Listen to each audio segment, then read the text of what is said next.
tell you all a phenomenal story. A story of a people who rose up against injustice. A story of a people who rose up against injustice so that you and I can live a dignified existence. This is the story of Rابعه. For those who don't know, Rابعه is the name of a famous square in Egypt and also means the fourth in Arabic. And Rابعه, brothers and sisters, is where our story begins. On the 3rd of July 2013, Egyptians woke up to the shocking news that a military coup had taken place in their beloved country. A coup overthrowing Egypt's first democratically elected Egyptian civilian president. The same coup that shut down various channels that existed to show the other opinion, that existed to show the real face of a military coup. A military coup throwing Egypt back decades away from its newfound democracy. And this is where the heroes of our story come in. Egyptians from all walks of life risked their lives and decided that enough was enough. They gathered peacefully in the Rابعه Square and in all the cities and squares of Egypt for over 48 days. Why? Because they believed in freedom, they believed in democracy, and they believed in justice. Rابعه was a spectacular example of peace and unity. I want you to imagine doctors, sheikhs, students, women, men and children just like you and I protesting every day under the blistering Egyptian sun. Their stomachs rumbling with a long day's fast through the whole month of Ramadan. Their feet aching, throats parched from chanting, their voices hoarse, but above all, with a dignified smile on their faces. Because they were standing up for the truth. Because they believed in a better tomorrow.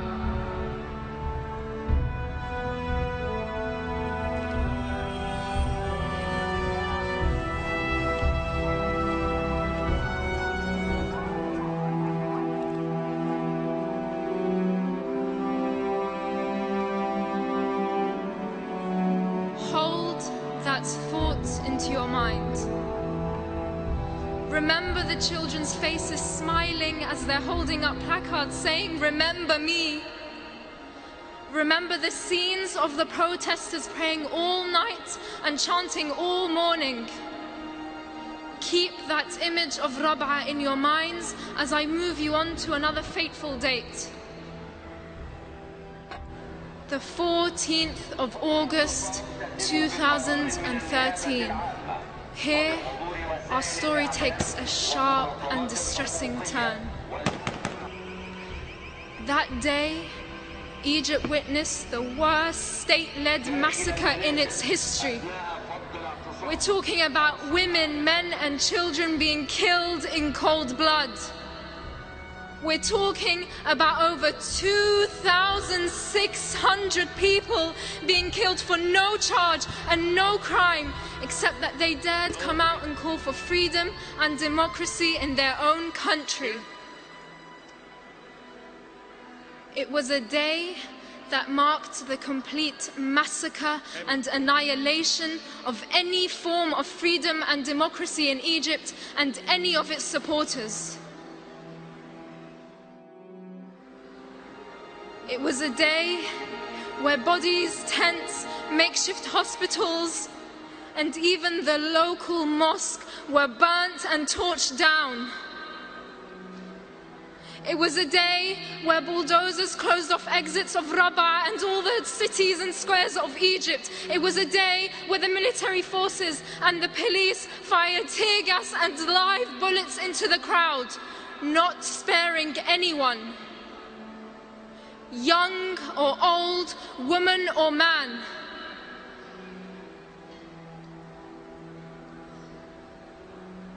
I want you to imagine a student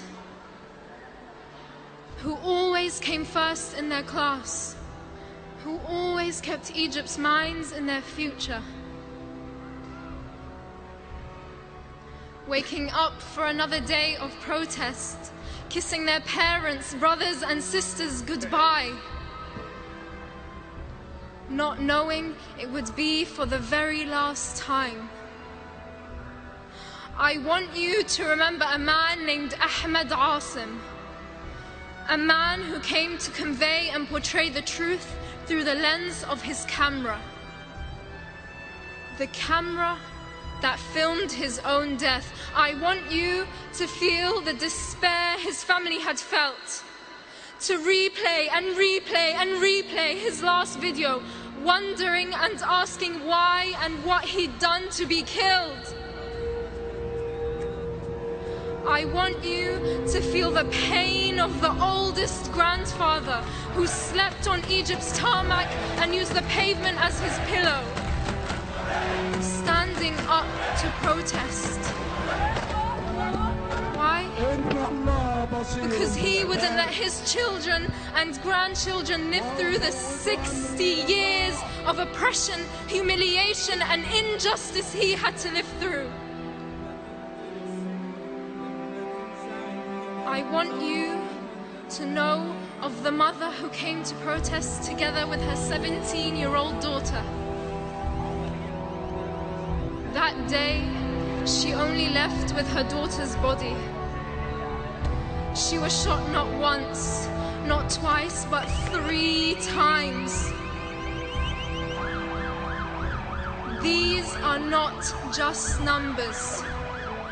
We are not just numbers.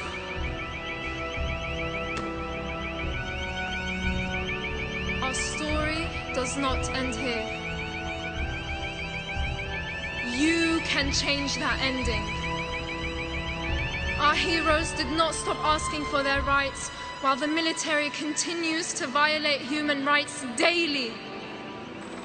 Our heroes did not stop protesting peacefully and will not stop protesting peacefully until democracy is restored and until the revolution that inspired the world is reclaimed. As fellow humans, we are duty-bound to uphold the basic values we all hold dear: freedom, dignity, and social justice.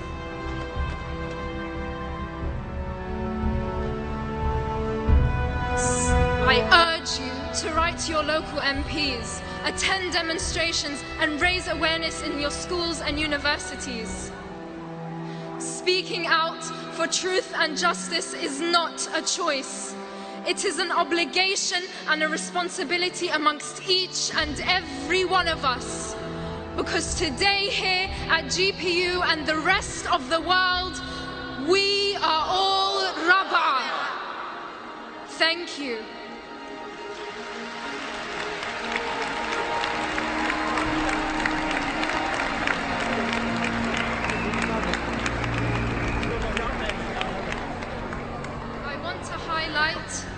That today marks 100 days after the Rابعه massacre.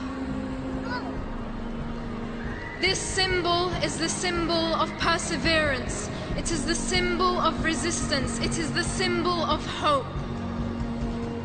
As GPU, can we all please raise our Rابعه signs for the cameras and for the world to know that we stand in solidarity with Egyptians.